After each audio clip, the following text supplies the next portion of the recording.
ആദരവായ പ്രവാചകൻ നബി മുഹമ്മദ് മുസ്തഫ സല്ലല്ലാഹു അലൈഹി വസല്ലമ വരുന്ന കാലഘട്ടത്തിലാണ് ഉമർ. ആ ഉമറിന്റെ ഹൃദയത്തിൽ വെളിച്ചമുണ്ടായിരുന്നില്ല.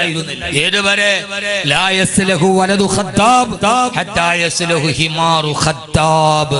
ഖത്താബിന്റെ വീട്ടിൽ വളർത്തണ കഴുത നന്നായാലും ഖത്താബിന്റെ മകൻ ഉമർ നന്നാവില്ല എന്ന് എഴുതി തള്ളിയിരുന്നു ആ നാട്. നിങ്ങളൊന്ന് ആലോചിച്ച് നോക്കാൻ. അപ്പൊ ആ മനുഷ്യനേക്കാൾ വലിയ പോക്കറി ആരെങ്കിലും ഉണ്ടോ? അയാളെക്കാൾ വലിയ തമ്മാടി ആരെങ്കിലും ഉണ്ടോ? കുട്ടികൾ പോലും പേടിച്ചു മാറിയിരുന്നു. ആരെ കാണുമ്പോ? ഉമറിനെ കാണുമ്പോ. ഉമർ എന്ന് പറയുന്ന ഒരു കഥാപാത്രമാണ്. അതിന് സമാനമായ കഥാപാത്രം എന്നെ ലോക ചരിത്രത്തിലില്ല. അബൂബക്കർ റളിയല്ലാഹു തആല അൻഹു മുസ്ലിം ആകുന്നതിന് മുമ്പ് സൽസ്വഭാവിയാണ്. മുസ്ലിം ആയതിനു ശേഷം അതിലേക്കാൾ പത്തര മാറ്റാണ്. ഉസ്മാൻ റളിയല്ലാഹു അൻഹു മുസ്ലിം ആകുന്നതിന് മുമ്പും കള്ളു കുടിച്ചിട്ടില്ല, വ്യഭിചരിച്ചിട്ടില്ല, ചൂതാടിയിട്ടില്ല. മുസ്ലിം ആയതിനു ശേഷം ഏറ്റവും മികച്ച വ്യക്തിത്വമായി. പക്ഷെ ഉമർ അങ്ങനെ ആയിരുന്നില്ല റളിയല്ലാഹു അൻഹു. ചെയ്യാത്തത് മടുത്തരില്ല. അങ്ങനെ ഒരാൾ വരുമ്പോ നമ്മൾ മനസ്സിൽ അതിന് തത്തുല്യമായൊരു കഥാപാത്രം, ഒരു റൊമാൻറ്റിക് ഭാവനക്ക് പോലും. ഇനിയിപ്പോ വിക്ടർ യൂഗോ ഒരു നാടകം എഴുതിയാൽ ആ നാടകത്തിൽ ഇങ്ങനെ ഒരു കഥാപാത്രത്തെ സൃഷ്ടിക്കാൻ കഴിയില്ല. അതാ ഉമർ. എനിക്ക് ചരിത്രത്തിൽ ഏറ്റവും ഇഷ്ടപ്പെട്ട വ്യക്തിയാണ് ഉമർ. കാരണം ഞാൻ ഹാഫിളായ ഉടനെ ഞാൻ എന്റെ പ്രസംഗ ജീവിതം തുടങ്ങുന്നത് ഉമർ റളിയല്ലാഹു തആല ജീവചരിത്രം വായിച്ചിട്ടാണ്. പൊടിപ്പും തങ്ങലും വെച്ച് 17ാമത്തെ വയസ്സിൽ ഞാൻ എന്റെ പ്രസംഗം തുടങ്ങുന്ന സമയത്ത് പ്രസംഗിക്കുന്ന ഒന്നാണ് ഉമർ. പക്ഷെ പിന്നീട് പരിചയപ്പെടുമ്പോ എന്റെ ചെറുപ്പക്കാരോട് ഒന്ന് ആലോചിച്ചു നോക്കൂ. ഉമർ എന്ന് പറഞ്ഞാൽ വിട്ടുവീഴ്ചയില്ല, സ്നേഹമില്ല മനസ്സിൽ. ക്രൂരനായ മനുഷ്യൻ. സ്നേഹം എന്ന് പറയുന്ന വിട്ടുവീഴ്ച, ഉദാരത, അല്ലെങ്കിൽ ഒരു എന്താ പറയുക, അലിവ് പോലും ഉമറിന്റെ ഹൃദയത്തിലില്ല. അതാണ് ഉമർ. ആ ഉമർ മാറിയത് എങ്ങനെയാണ്? ഖുർആന്റെ ഒറ്റ ആയത്ത്. വേറെ മാറാനൊന്നും ഉണ്ടായിട്ടില്ല. ആരാ ഉമർ? രാവിലെ ഉക്കാള ചന്തയിലേക്ക് വരും.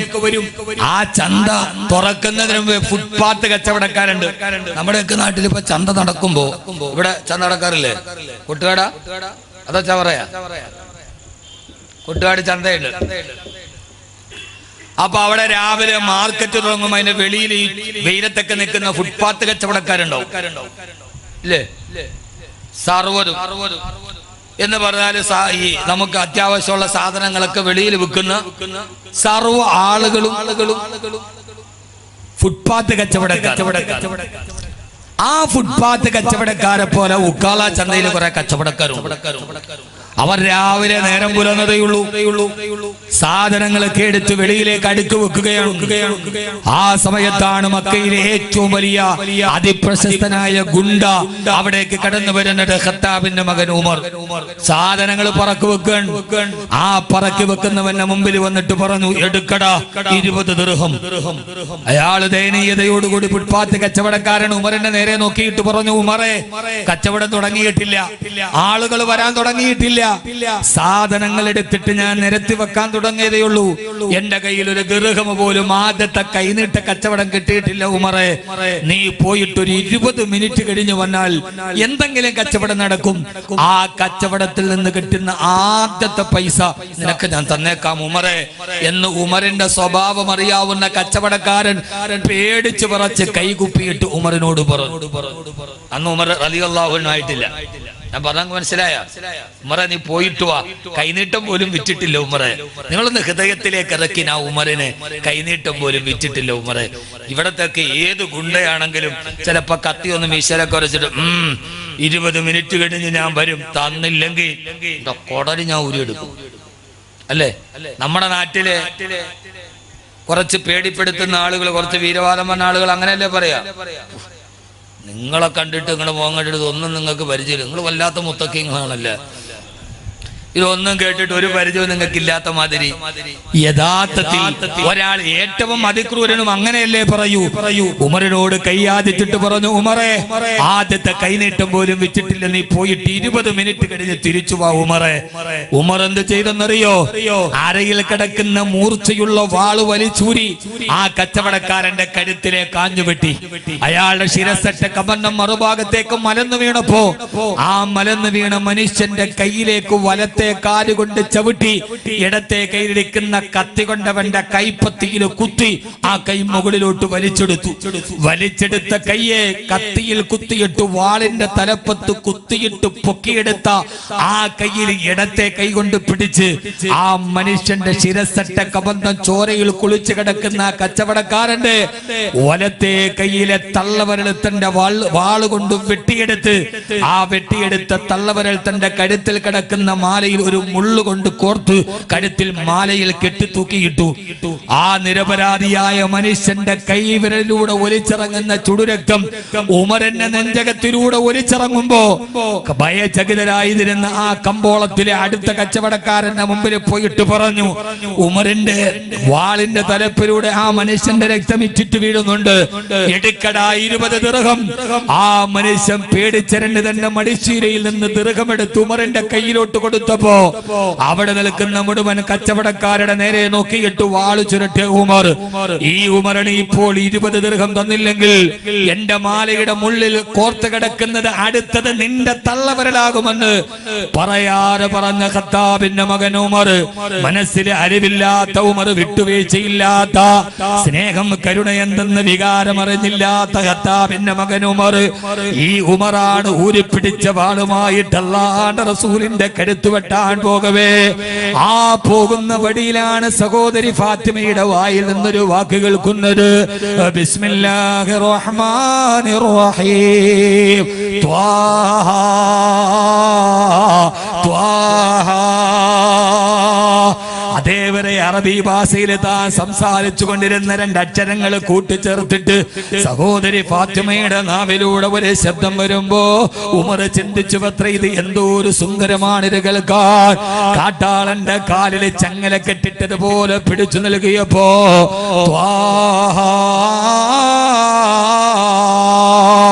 അർത്ഥമറിയാൻ കഴിയാത്ത 2 അക്ഷരങ്ങൾ ആ ചെവിയിലൂടെ അടിച്ചിറങ്ങിയപ്പോ ഉമറിന് ധാരാളം പേര് ഉപദേശിച്ചിട്ടുണ്ട്, ധാരാളം പേര് ഉമറിനോട് നല്ല വർത്തമാനം പറഞ്ഞു കൊടുത്തിട്ടുണ്ട്.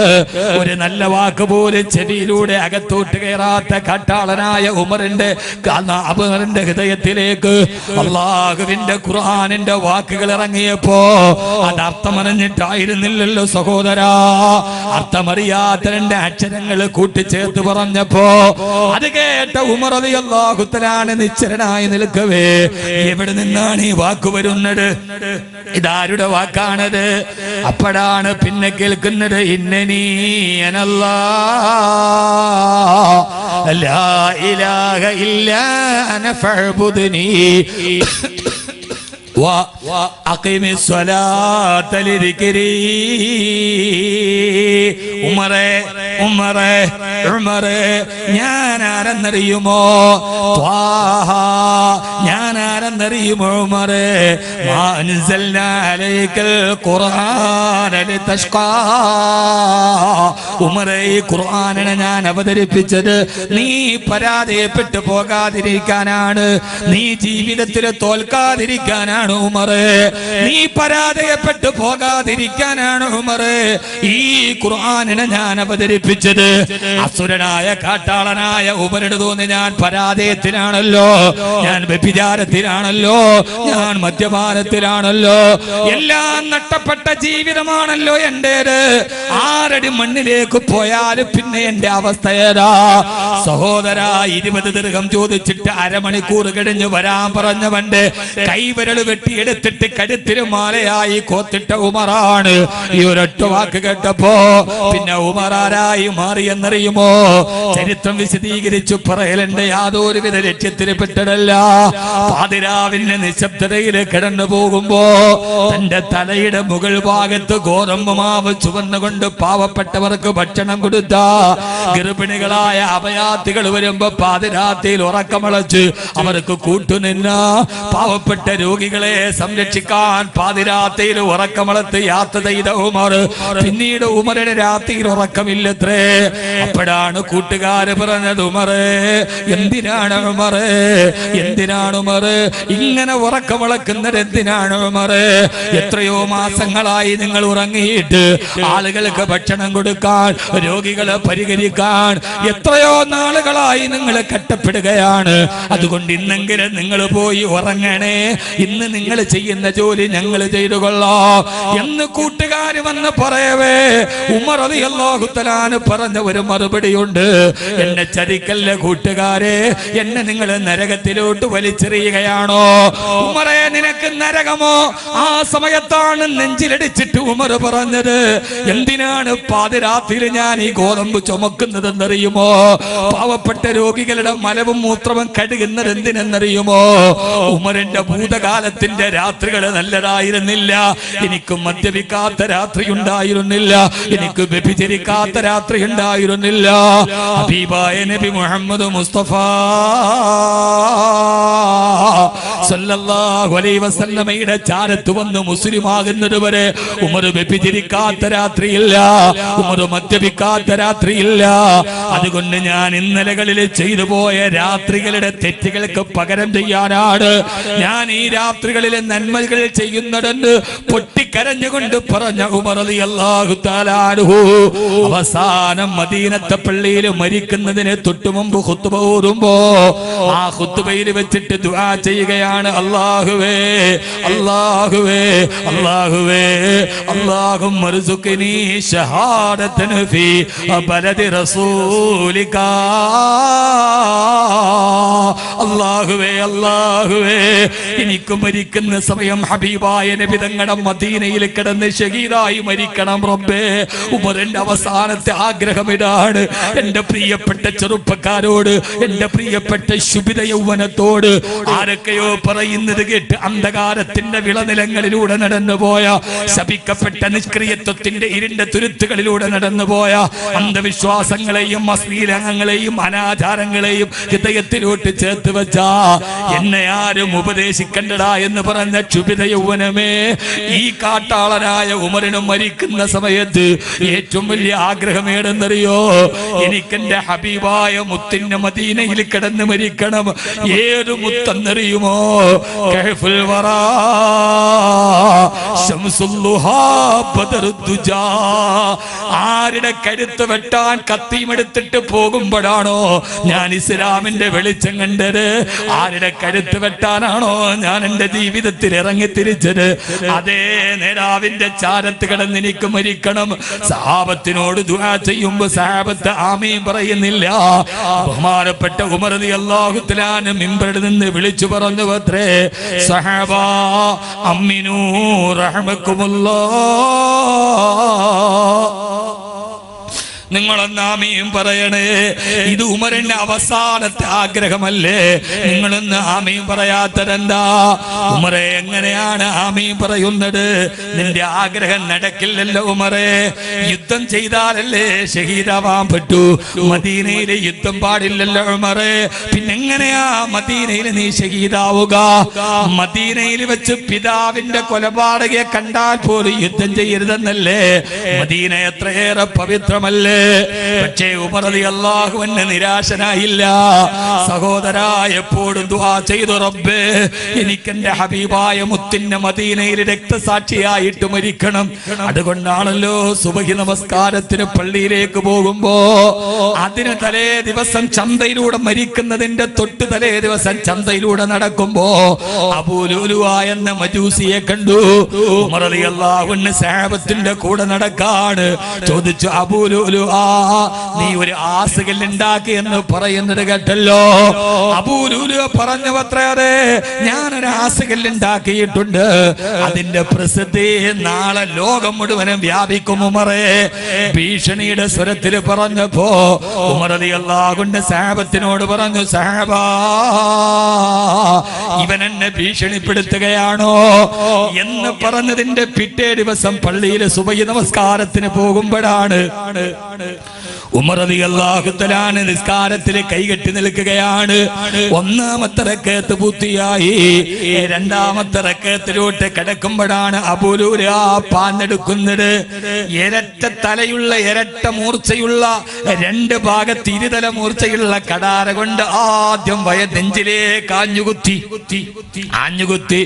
ഉമർ റളിയല്ലാഹു തആല അൻഹുവിന്റെ പൊക്കിളിന്റെ മുകൾ ഭാഗത്തേക്ക് ആഞ്ഞുകുത്തി.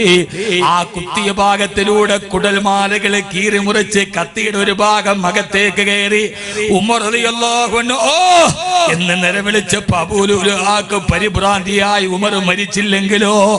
ആയോധനാ വിദഗ്ധനും അധികായനുമായ ഉമറാണ്.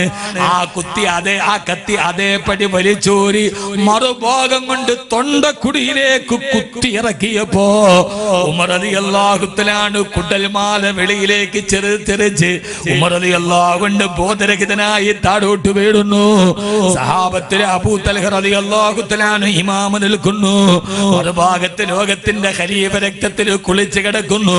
സുബഹി നമസ്കാരം പൂർത്തിയാക്കിയിട്ട് മഹാനായ ഉമർ റളിയല്ലാഹു അൻഹുവിന്റെ ശിരസ്സെടുത്തിട്ട് അബ്ദുല്ലാഹ് ഇബ്നു ഉമർ എന്ന പൊന്നുമോന് സഫിലുണ്ട്.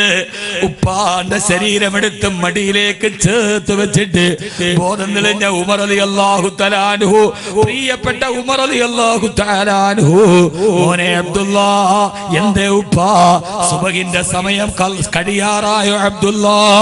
ഇല്ല ഉപ്പാ എന്ന് പറയവേ ഇടത്തെ കൈകൊണ്ട് കുടൽമാല ചേർത്ത് പിടിച്ച് വലത്തെ കൈകുട്ടി എഴുന്നേക്കാൻ ശ്രമിക്കവേ, എന്തേ ഉപ്പാ? എന്റെ സുബഹിയുടെ ഒന്നാമത്തെ റക്അത്ത് ഞാൻ നിസ്കരിച്ചിട്ടുള്ളൂ, രണ്ടാമത്തെ റക്അത്ത് ഞാൻ പൂർത്തിയാക്കിയിട്ടില്ല മോനെ. ഞാൻ മരിക്കുന്നതിന് തൊട്ടു മുമ്പ് ഒരു സുബഹി കളാക്കിയിട്ട് ഞാൻ എന്റെ റബ്ബിന്റെ മുമ്പിൽ എങ്ങനെയാ നിൽക്കുക? മരിക്കുന്നതിന് തൊട്ടു മുമ്പ് ഞാനൊരു സുബഹി കളാക്കിയിട്ട് എന്റെ റബ്ബിന്റെ മുമ്പിൽ എങ്ങനെയാണ് നിൽക്കുക? ഉമറിന്റെ ശരീരത്തിന് ജീവനുണ്ടെന്നിരിക്കെ എന്റെ റബ്ബിനോട് ഞാൻ എന്ത് സമാധാനമാണ് പറയുക മോനെ അബ്ദുല്ലാ? ആരാ പറയുന്നത് സഹോദരാ? 20 ദിർഹം കൊടുക്കാത്തതിന്റെ പേരിൽ ഒരുത്തന്റെ കഴുത്ത് വെട്ടിക്കിട്ട് തള്ളവരൽ മുറിച്ചെടുത്ത് മാല കോത്തിട്ട കാട്ടാളനാണ് പറയുന്നത്, എനിക്കെന്റെ റബ്ബിനെ പേടിയാ, എനിക്കെന്റെ റബ്ബിനെ പേടിയാ. ഖുർആനിൽ നരകത്തെ കുറിച്ച് പറയുന്ന ആയത്തെ ഓതിയാലും ഉമർ റളിയല്ലാഹു തആല ബോധരഹിതനായി താഴെ വീഴും. സഹോദരാ, ലോക ചരിത്രത്തിന്റെ കാട്ടാള ചരിത്രത്തിൽ നിന്ന് ലോക ചരിത്രത്തെ വ്യക്തിത്വത്തിന്റെ ധവളപ്രകാശം കൊണ്ട് ലോക ചരിത്രത്തെ വിസ്മയിപ്പിച്ച ഉമർ റളിയല്ലാഹു അൻഹുവിന്റെ ഹൃദയത്തിന് മാറ്റം കൊടുത്ത ശക്തി ഏതാ?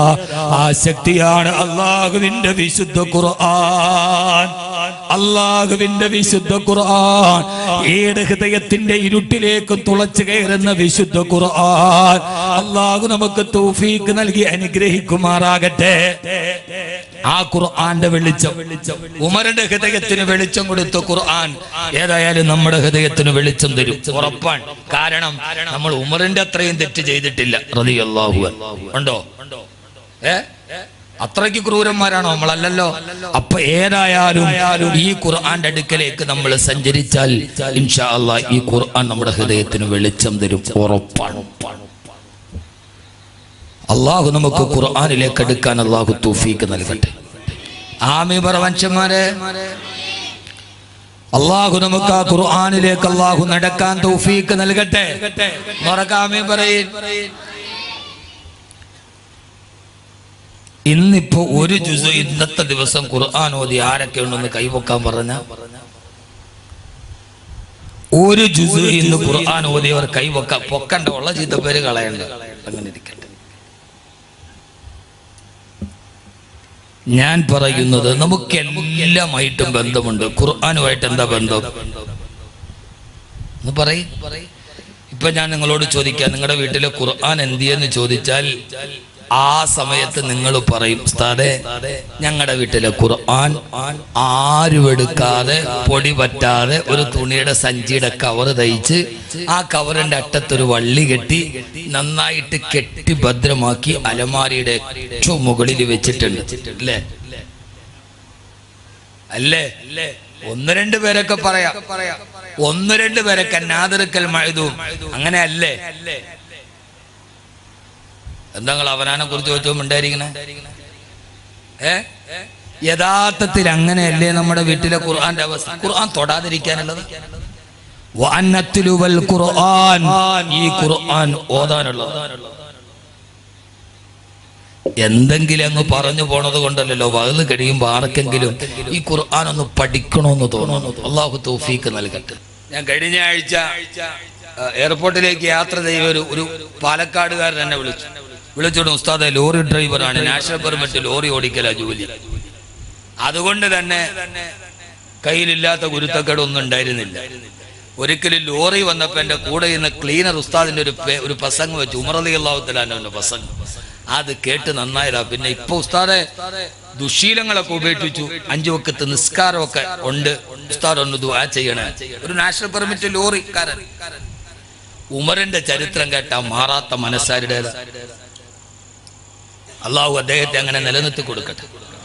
ഒരാമയും പറ മനുഷ്യന്മാരെ, ഒരു മനുഷ്യന്റെ ഹിദായത്തല്ലേ. ഉസ്താദെ ദുആ ചെയ്യണേന്ന് എന്നോട് പറഞ്ഞു, ഞാൻ ഹക്ക് വീട്ടി. അള്ളാഹു അദ്ദേഹത്തിന് വെളിച്ചം നിലനിർത്തി കൊടുക്കട്ടെ.